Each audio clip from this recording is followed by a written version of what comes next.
This is the picture of an old, bulky, large space occupying device, so called a radio, that took time to start functioning after being switched on, and the different stations were to be manually tuned.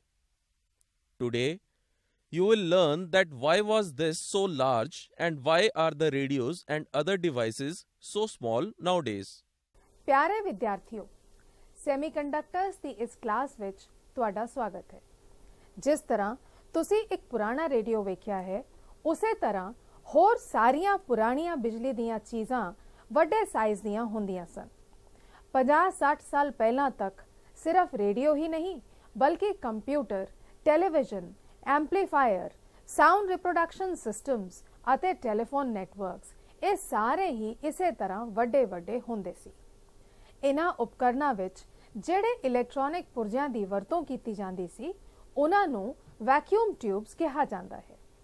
ਇਹ vacuum tubes ਗਰਮ ਹੋਣ ਵਿੱਚ ਸਮਾਂ ਲੈਂਦੀਆਂ ਸਨ, ਕਿਉਂਕਿ ਇਨ੍ਹਾਂ ਵਿੱਚੋਂ electrons ਕੱਢਣ ਲਈ ਗਰਮ ਕੈਥੋਡ ਦੀ ਵਰਤੋਂ ਕੀਤੀ ਜਾਂਦੀ ਸੀ। ਆਓ ਤੁਹਾਨੂੰ ਵੈਕਿਊਮ ਟਿਊਬਸ ਦੀ ਇੱਕ ਝਲਕ ਦਿਖਾਈਏ। What you can see here are some vacuum tubes. As it can be seen, these are of different sizes, made to fit in a device and to be able to give the desired efficiency. But these vacuum tubes are outdated now, as they needed time to start functioning, could easily get broken since their outer body was made of glass and had a short and limited working lifespan. How about such devices in the present day scenario? Are they this big in size?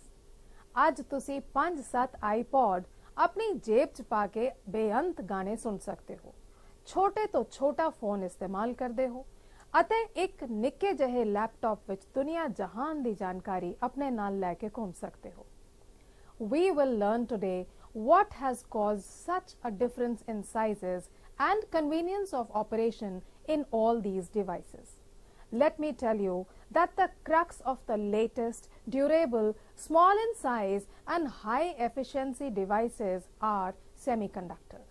ਸਾਡੇ ਆਸ-ਪਾਸ ਦੇ ਪਦਾਰਥਾਂ ਨੂੰ ਉਹਨਾਂ ਦੇ ਬਿਜਲੀ ਨੂੰ ਪ੍ਰਵਾਹਿਤ ਕਰਨ ਦੀ ਸਮਰੱਥਾ ਦੇ ਆਧਾਰ ਤੇ ਮੋٹے ਤੌਰ ਤੇ 3 ਸ਼੍ਰੇਣੀਆਂ ਵਿੱਚ ਵੰਡਿਆ ਜਾ ਸਕਦਾ ਹੈ। ਇਹ ਸ਼੍ਰੇਣੀਆਂ ਹਨ conductors, poor conductors and semiconductors. The material under consideration in today's discussion are semiconductors. Before we start a systematic study of semiconductors, let me share the learning objectives of this lesson. On completion of this topic, learners will be able to classify material as conductors, poor conductors and semiconductors. Classify semiconductors as intrinsic semiconductors and extrinsic semiconductors. Describe doping and doped semiconductors. Describe the formation of p-type semiconductors. Explain the formation of n-type semiconductors. Differentiate between an n-type semiconductor and a p-type semiconductor.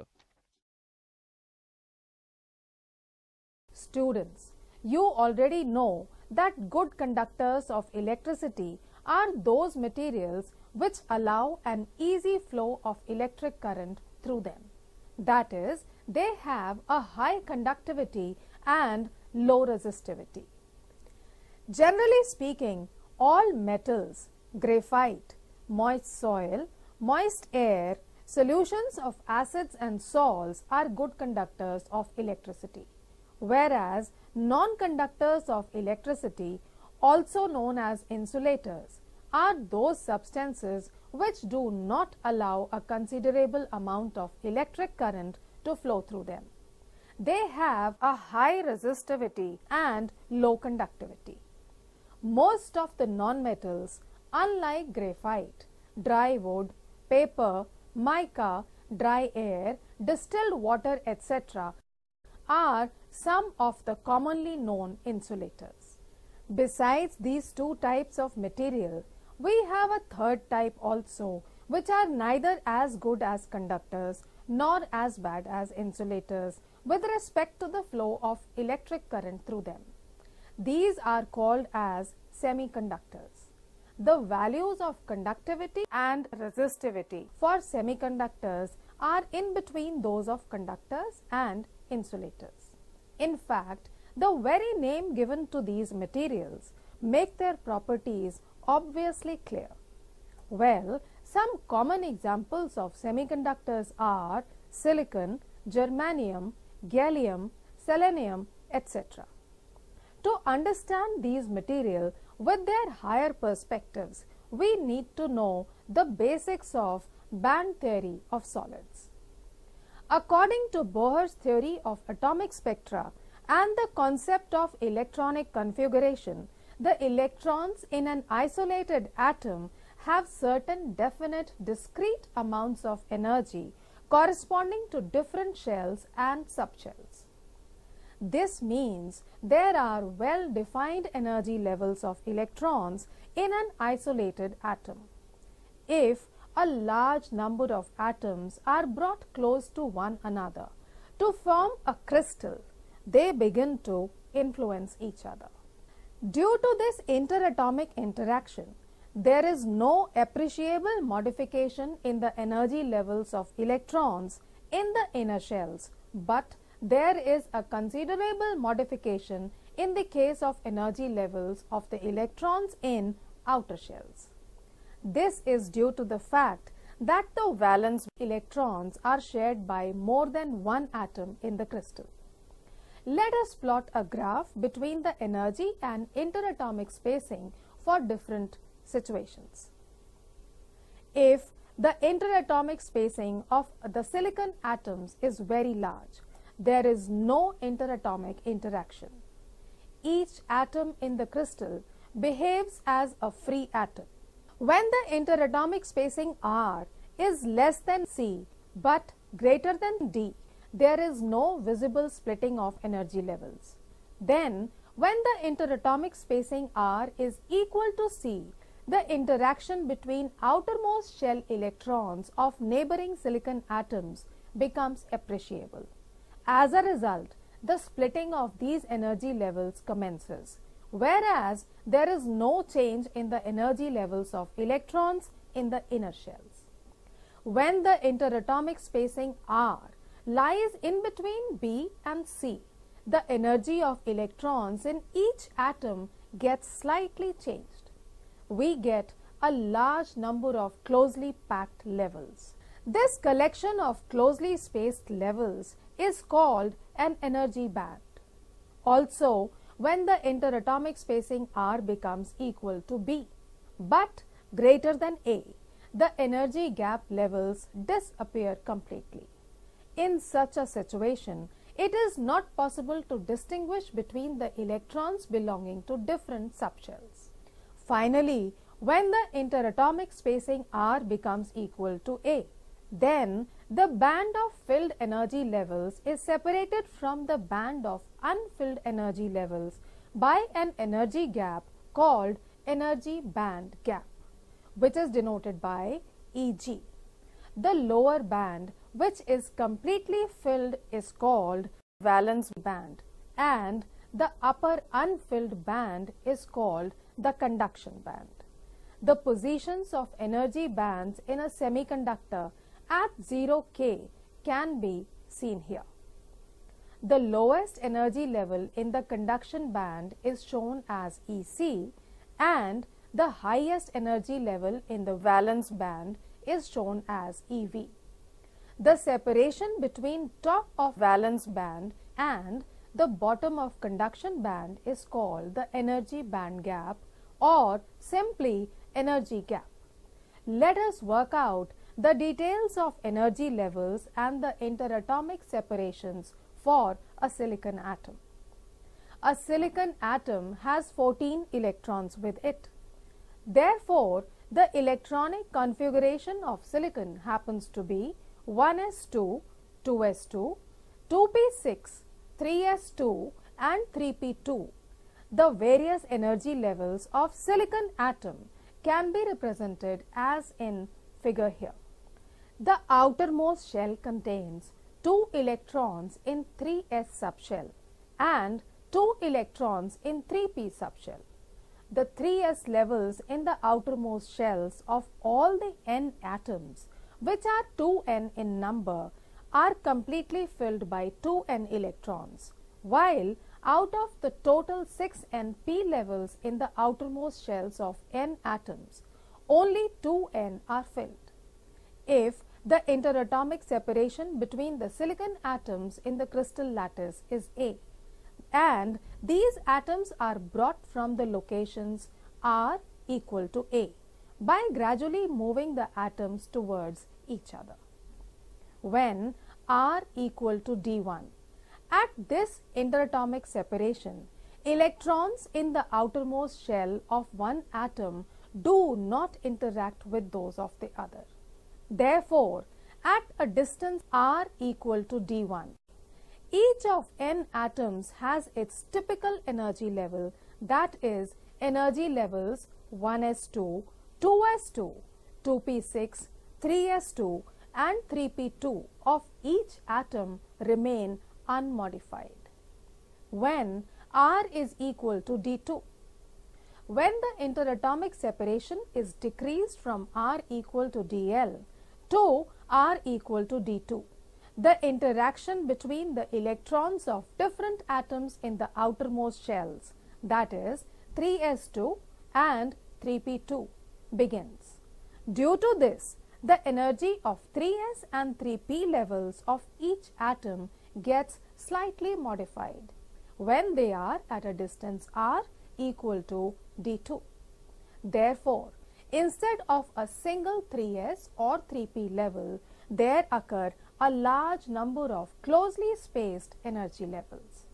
Now, the two ns levels will not have the same energy, but will be spread in small energy band.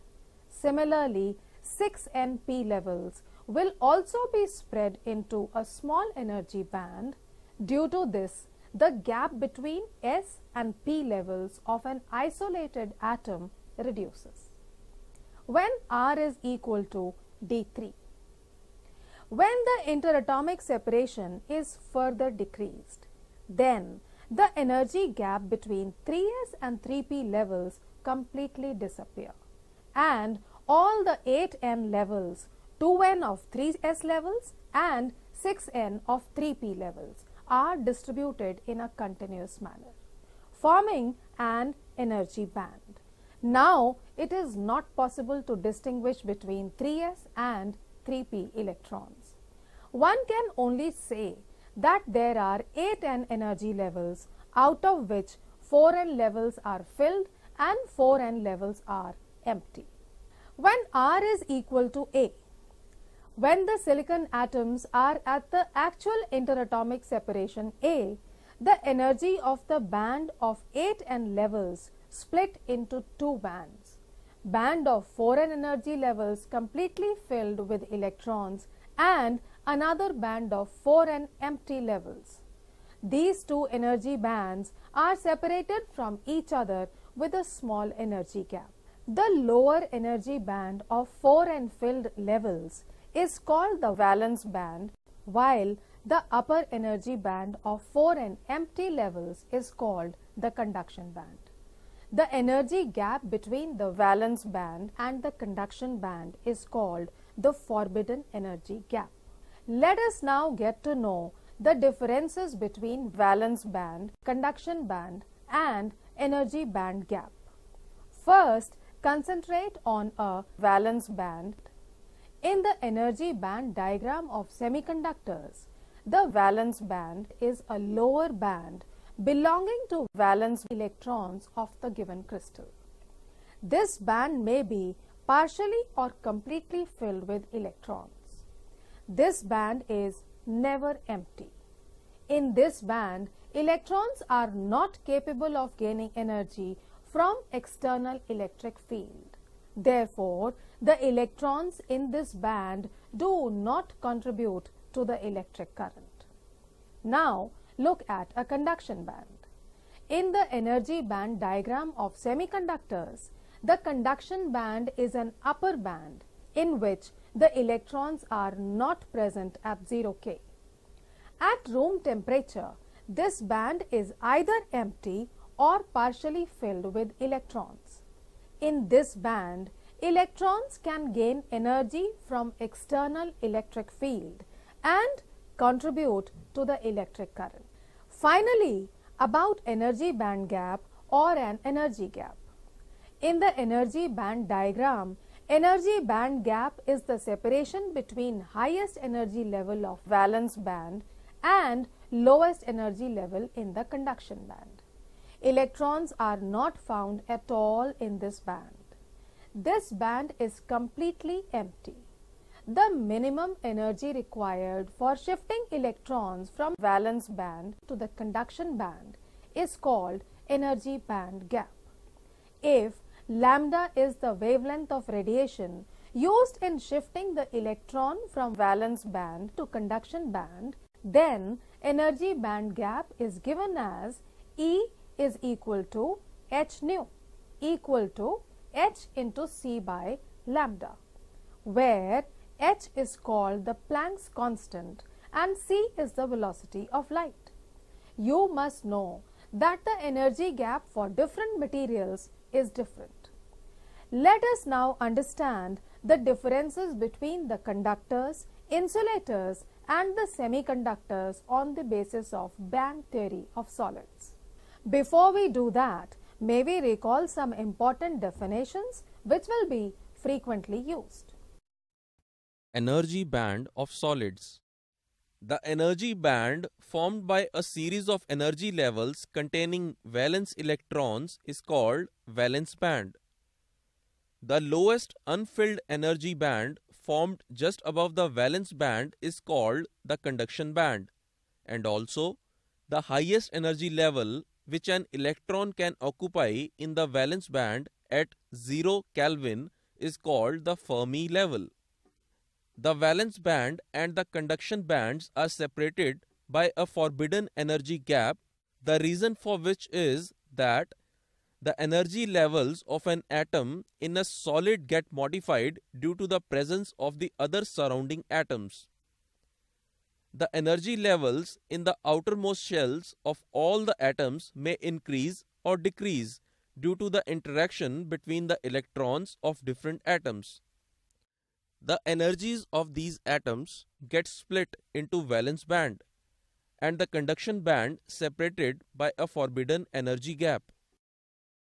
Let us now understand how are insulators, semiconductors and conductors classified according to energy band theory of solids. The material for which the forbidden energy gap is quite large, at least more than 3 electron volts, are called the insulators. For example, the forbidden energy gap in diamond is 6 electron volt. The material for which the forbidden energy gap is smaller than that of insulators are called semiconductors. For instance, the forbidden energy gap for silicon is 1.1 electron volt and that for germanium it is 0.72 electron volts. There is yet another category of material for which the forbidden energy gap is either too small or does not exist at all. Rather, the valence band overlaps the conduction band. This group of materials is called as conductors or metals. Let us have a look at the pictorial presentation of the same. As it has been just told, the forbidden energy gap for insulators is more than 3 electron volt.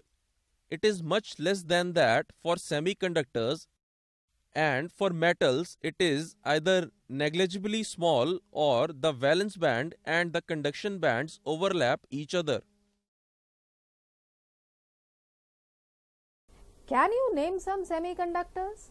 The elements silicon, germanium, gallium, indium, antimony and arsenic are some of the semiconductors. ਆਮ ਤੌਰ ਤੇ ਜਿਨ੍ਹਾਂ ਸੈਮੀਕੰਡਕਟਰਸ ਦੀ ਵਰਤੋਂ ਸਭ ਤੋਂ ਵੱਧ ਕੀਤੀ ਜਾਂਦੀ ਹੈ ਉਹ ਹਨ ਸਿਲਿਕਨ ਅਤੇ ਜਰਮੈਨੀਅਮ। ਆਓ ਹੁਣ ਤੁਹਾਨੂੰ ਸਿਲਿਕਨ ਦੀ એનર્ਜੀ ਬੈਂਡ ਫਾਰਮੇਸ਼ਨ ਦੀਆਂ ਗ੍ਰਾਫਿਕਲ ਰਿਪਰੈਜ਼ੈਂਟੇਸ਼ਨਸ ਦਿਖਾਉਂਦੇ ਹਾਂ। Here is a graphical representation of energy versus interatomic spacing for a silicon atom. Observe it carefully. This shows the evolution of energy bands from atomic energy levels. Initially, there is no splitting of energy levels for the spacing D to C. When the spacing becomes equal to C, the energy levels start spreading. This continues till the spacing becomes equal to B, after which the energy levels start splitting into bands. Now, you can clearly see the valence band and the conduction bands, which are separated by the forbidden energy gap. ਸੈਮੀਕੰਡਕਟਰਸ ਦੇ natural ਜਾਂ pure farm ਨੂੰ ਇੰਟ੍ਰਿੰਸਿਕ ਸੈਮੀਕੰਡਕਟਰਸ ਦਾ ਨਾਮ ਦਿੱਤਾ ਗਿਆ ਹੈ। ਸਾਡਾ ਅੱਜ ਦਾ ਪਾਠ ਸਿਰਫ ਸਿਲਿਕਨ ਅਤੇ ਜਰਮੈਨੀਅਮ ਤੱਕ ਹੀ ਸੀਮਿਤ ਹੈ, ਸੋ ਅੱਜ ਅਸੀਂ ਇਹਨਾਂ ਦੀ ਹੀ ਨੇਚਰ ਅਤੇ ਬਿਹੇਵੀਅਰ ਬਾਰੇ ਪੜਾਂਗੇ। ਦੋਵੇਂ ਸਿਲਿਕਨ ਅਤੇ ਜਰਮੈਨੀਅਮ ਟੈਟਰਾਵੈਲੈਂਟ ਐਟਮਸ ਅਖਵਾਉਂਦੇ ਹਨ। Each of the atoms in a pure semiconductor behaves as if there were 8 electrons in its valence shell because of the formation of covalent bonds. Hence, they behave as insulators at low temperatures. The semiconductor material requires energy of an amount equal to the energy of the forbidden gap to knock off a valence electron from an atom. Energy required is equal to energy of the forbidden gap. Even at room temperature, the thermal vibrations of the atoms provide energy to the electrons in valence band to enable some of them to cross the forbidden gap and enter the conduction band as free electrons, accounting for the little conductivity of the semiconductors. Higher the temperature, more will be the number of electrons passing over to the conduction band, leaving behind an equal number of holes in the valence band. For intrinsic semiconductors, the Fermi level is about halfway in the forbidden gap. Did you understand what is a hole? When an electron breaks away from a covalent bond, the empty places left behind are called as holes. Come, let me show you these. Here is the three-dimensional structure of a silicon or a germanium atom. The electrons gain energy from the surroundings even at the room temperature, and a few of them come out from a covalent bonds. A vacancy is created in the bond, from which the electron comes out. The vacancy so created is called a hole. An electron coming out from another covalent bond leaves behind another hole, filling the hole in the first position. You can clearly see that a hole shifts from one covalent bond to another, but in a direction opposite to that of the negative electrons. Thus, a hole is said to behave as a positive charge carrier, while of course an electron remains a negative charge carrier.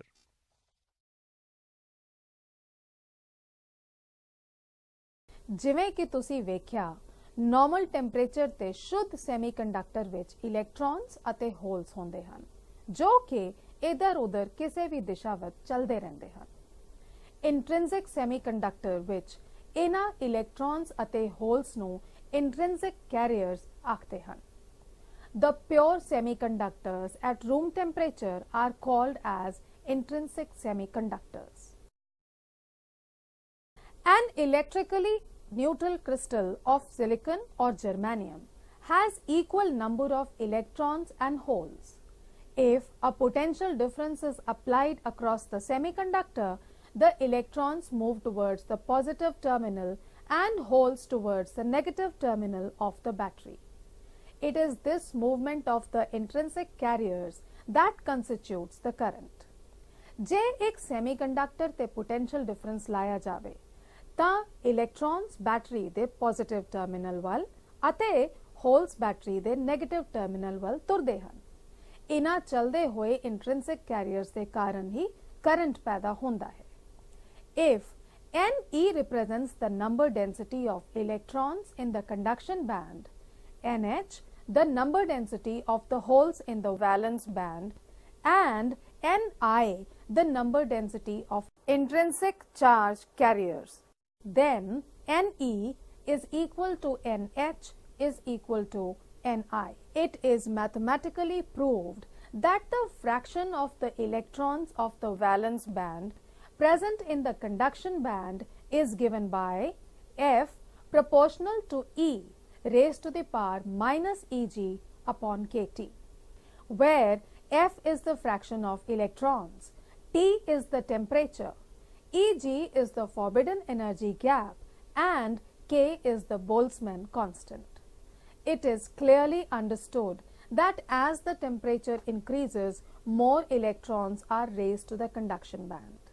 We can say semiconductors the conductivity temperature ਦੇ ਵਧਣ ਨਾਲ ਵਧਦੀ ਹੈ। The number of charge carriers in a pure semiconductor at room temperature is so small that the current produced by it cannot be put to any practical use. Normal temperature ਤੇ pure semiconductors ਵਿੱਚ charge carriers ਦੀ ਗਿਣਤੀ ਇੰਨੀ ਘੱਟ ਹੁੰਦੀ ਹੈ ਕਿ ਉਹਨਾਂ ਦੁਆਰਾ ਪੈਦਾ ਕੀਤੇ ਗਏ ਕਰੰਟ ਨਾਲ कोई भी काम नहीं किया जा सकता। The conductivity of silicon or germanium is significantly increased by adding an impurity to them in a very small quantity. The ratio of the impurity to the semiconductor is 1:10 raised to the power 6. The process of adding an impurity to a semiconductor to increase its conductivity is called doping. The semiconductor so produced is called an extrinsic semiconductor. यानी semiconductors ਵਿੱਚ impurity ਰਲਾਉਣ ਦੀ ਪ੍ਰਕਿਰਿਆ ਨੂੰ doping ਆਖਦੇ ਹਨ। Doping ਦੁਆਰਾ ਤਿਆਰ ਕੀਤੇ ਹੋਏ semiconductors ਨੂੰ extrinsic semiconductors ਆਖਦੇ ਹਨ। The impurity atoms used for doping are called the dopants. Doping ਵਾਸਤੇ ਦੋ ਪ੍ਰਕਾਰ ਦੇ dopants ਵਰਤੇ ਜਾਂਦੇ ਹਨ। ਇੱਕ ਤਾਂ pentavalent impurity atoms ਜਿਵੇਂ ਕਿ arsenic or antimony. So, intrinsic semiconductors plus a pentavalent impurity gives an extrinsic semiconductor. The extrinsic semiconductor so obtained is called an N-type semiconductor. Intrinsic semiconductor plus a pentavalent impurity is equal to extrinsic semiconductor. ਦੂਜੀ ਤਰ੍ਹਾਂ ਦੀ impurity ਹੋ ਸਕਦੀ ਹੈ trivalent impurity atoms ਜਿਵੇਂ ਕਿ indium or gallium. An intrinsic semiconductor plus a trivalent impurity gives another type of extrinsic semiconductor. The extrinsic semiconductor so obtained is called a p-type semiconductor. Types of impurities. ਜਦੋਂ pentavalent impurity atoms ਜਿਵੇਂ ਕਿ arsenic ਜਾਂ ਐਂਟੀਮਨੀ semiconductor ਦੇ ਵਿੱਚ ਰਲਾਏ ਜਾਂਦੇ ਹਨ ਤਾਂ ਇਹ ਪੈਂਟਾਵੈਲੈਂਟ ਇੰਪਿਉਰਿਟੀ ਐਟਮਸ ਐਕਸੈਸ ਇਲੈਕਟ੍ਰॉन्स ਡੋਨੇਟ ਕਰਦੇ ਹਨ, ਜਿਸ ਕਰਕੇ ਇਹਨਾਂ ਨੂੰ ਡੋਨਰ ਇੰਪਿਉਰਿਟੀਜ਼ ਕਿਹਾ ਜਾਂਦਾ ਹੈ। ਇਸੇ ਤਰ੍ਹਾਂ ਜਦ ਟ੍ਰਾਈਵੈਲੈਂਟ ਐਟਮਸ ਜਿਵੇਂ ਕਿ ਇੰਡੀਅਮ ਜਾਂ ਗੈਲੀਅਮ ਸੈਮੀਕੰਡਕਟਰਸ ਦੇ ਵਿੱਚ ਮਿਲਾਏ ਜਾਂਦੇ ਹਨ ਤਾਂ ਉਹ ਹੋਲਸ ਕ੍ਰੀਏਟ ਕਰਕੇ ਇਲੈਕਟ੍ਰॉन्स ਐਕਸੈਪਟ ਕਰਦੇ ਹਨ, ਜਿਸ ਕਰਕੇ ਉਹਨਾਂ ਨੂੰ acceptor impurities ਕਿਹਾ ਜਾਂਦਾ ਹੈ। In a pure semiconductor, it can be proved that NeNH is equal to Ni square. In an N-type semiconductor, the number density of electrons in conduction band is approximately equal to that of the donor atoms and very large as compared to the number density of holes in valence band. Thus, Ne is equal to Nd, which is much greater than NH, where Nd is the number density of donor electrons. In p-type semiconductor, the number density of valence band holes is approximately equal to that of the acceptor atoms and is very large as compared to the number density of conduction band electrons. Thus, NH is equal to Na, which is much greater than Ne, where Na is the number density of acceptor atoms. Do you know how have these extrinsic semiconductors affected our lives? Well, the layers of N-type and P-type semiconductors fused together in different combinations form what are called semiconductor devices. Thanks to these semiconductor devices, which have replaced the bulky and messy vacuum tubes in the electronic gadgets to give us more durable, compact, easy to handle and operate devices that hardly need any maintenance as compared to the older ones. We will conclude the lesson for here today. But before that, let us summarize what we have learned today. All material can be classified as conductors of electricity, insulators and semiconductors. Silicon, germanium, arsenic, antimony, gallium and indium are some semiconductors. The energy levels of electrons of the outermost shell of an atom are modified due to the energy bonds formed with the neighboring atoms. The energy bands formed by a series of energy levels containing valence electrons is called the valence band. The lowest unfilled energy band formed just above the valence band is called the conduction band. The highest energy level which an electron can occupy in the valence band at 0 Kelvin is called the Fermi level. The energies of electrons spread out to form energy bands that split into valence band and the conduction band, separated by forbidden energy gap. The insulators have a large forbidden energy gap, at least more than 3 electron volt. The semiconductors have a comparatively much smaller forbidden energy gap than as compared to insulators. The forbidden energy gap in conductors is either too small or it does not exist at all. The valence band and the conduction band may overlap each other. Pure semiconductors at room temperatures have electrons and holes moving in random directions. The electrons and holes are called as intrinsic carriers, while the semiconductors are called as intrinsic semiconductors. Intrinsic semiconductors like silicon and germanium are added with an impurity in a very small quantity to increase their conductivity. The phenomenon is called as doping. The semiconductor used as an impurity is called as a dopant, and the semiconductor so obtained is called as the doped semiconductor. The doped semiconductors are known as extrinsic semiconductors. There are two types of dopants. One, the pentavalent atoms that donate excess of electrons and are called the donor impurity. Doped semiconductors ਨੂੰ extrinsic semiconductors ਕਿਹਾ ਜਾਂਦਾ ਹੈ. Pentavalent impurity atoms ਬਹੁਤ ਸਾਰੇ electrons ਪੈਦਾ ਕਰਦੇ ਹਨ, ਜਿਸ ਕਰਕੇ ਇਹਨਾਂ ਨੂੰ donor impurities ਕਿਹਾ ਜਾਂਦਾ ਹੈ. Secondly, the trivalent impurity atoms that accept electrons due to the occurrence of holes and are called acceptor impurity. Trivalent semiconductors atoms holes ਦੇ ਪੈਦਾ ਹੋਣ ਕਰਕੇ electrons accept ਕਰਦੇ ਹਨ. ਇਸ ਕਰਕੇ ਉਹਨਾਂ ਨੂੰ acceptor impurities ਕਿਹਾ ਜਾਂਦਾ ਹੈ. The semiconductor obtained by adding a trivalent impurity is called a p-type extrinsic semiconductor.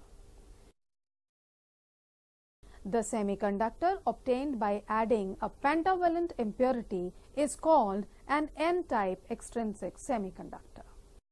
The conductivity of an extrinsic semiconductor increases with the increase in its temperature. The different combinations of the layers of N-type and P-type semiconductors are used to replace the vacuum tubes from the old electronic devices and give the new, compact, durable and easy to handle gadgets.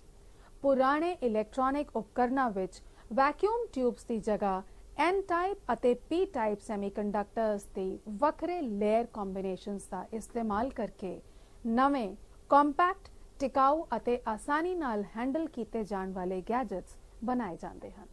May we now check how much of the content have you understood and assimilated? My first question is, name the energy band formed by a series of energy levels containing valence electrons. The answer is valence band. The next question is, name the gap between the valence band and the conduction band. The answer to this is a forbidden energy gap. Look at the next question. Classify the substances which have very large forbidden energy gaps. Yes, they are insulators. The next question is, which semiconductor has a forbidden energy gap equal to 0.72 electron volt? You are right again. It is germanium. The next question, name two donor impurities. The answer to this can be arsenic and antimony. Look at this question. Which impurities can be used to create an N-type extrinsic semiconductor? The answer is indium and gallium. Another question, name the highest energy level that an electron can occupy in the valency band at 0 Kelvin. Answer to this is Fermi level.